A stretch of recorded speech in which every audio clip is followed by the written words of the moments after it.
I love this story. Yeah. An Adams County town is preparing a very special celebration, 150 years since it was founded. And though the land of the Limberlost is small, it has a dedicated group of people saving and sharing its history out in 21 countries.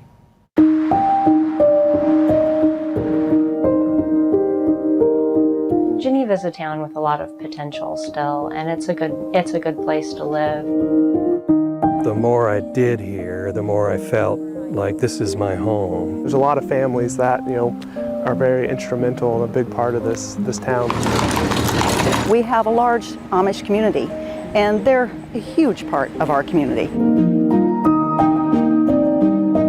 It was originally 3 towns. It was Alexandria, Buffalo, and the Limberlost. And they built a railroad.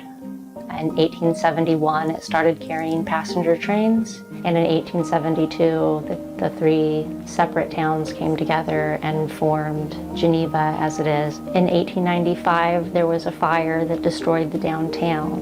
And after that fire, they set up an ordinance that downtown buildings must be built in brick instead of wood. They rebuilt the town rather quickly, less than a year. And now all those buildings are on the National Register of Historic Places. It's supposed to be one of the longest business districts of connected buildings in the state. And there used to be a lot of covered bridges that went over our state river. But now there's only one left, and that's this bridge, the Sealand Covered Bridge. The other thing that the town is known for is the Limberlost Swamp that was all around here. If you've never heard of the town of Geneva or Jean Stratton Porter, there's a good chance you've heard the name Limberlost somewhere. Jean made that name famous around the world with her books. There used to be 13,000 acres of swamplands, which was about 20 square miles, but due to some federal laws, the swamplands were really destroyed, and so that was really taking place when Jean moved here. We are unearthing a time capsule on Saturday at 10 a.m. and that time capsule was buried in 1972 during the centennial celebration of Geneva, and we're really excited to exhume that and see the contents of that time capsule.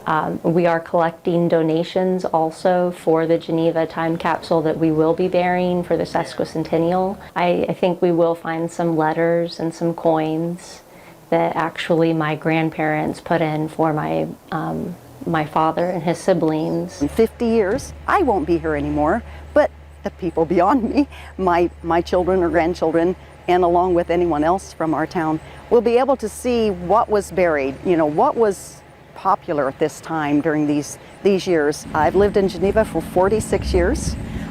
Geneva, being a small town, is wonderful. People know each other, people help each other. We are, as a town and being on the council, listening and looking into how do we grow? How do we make or provide for our citizens going forward? It would be nice that we can always look to how do we improve the town for our future generations.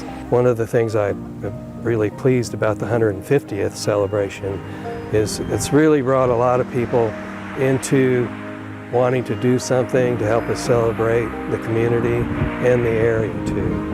Geneva may be a small town, but it's an important town. I think that across Indiana, there's a lot of little towns that are probably celebrating their sesquicentennial, their centennials.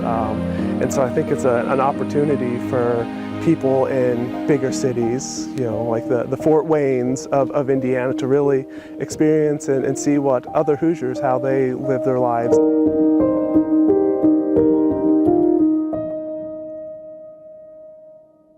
A lot of history down there, and they're eager to share it with you, as you saw there in that piece. Geneva's sesquicentennial events are all day tomorrow and Saturday. There's also other things you can do and see with the whole family. We put a list of those on our website, WPTA21.com.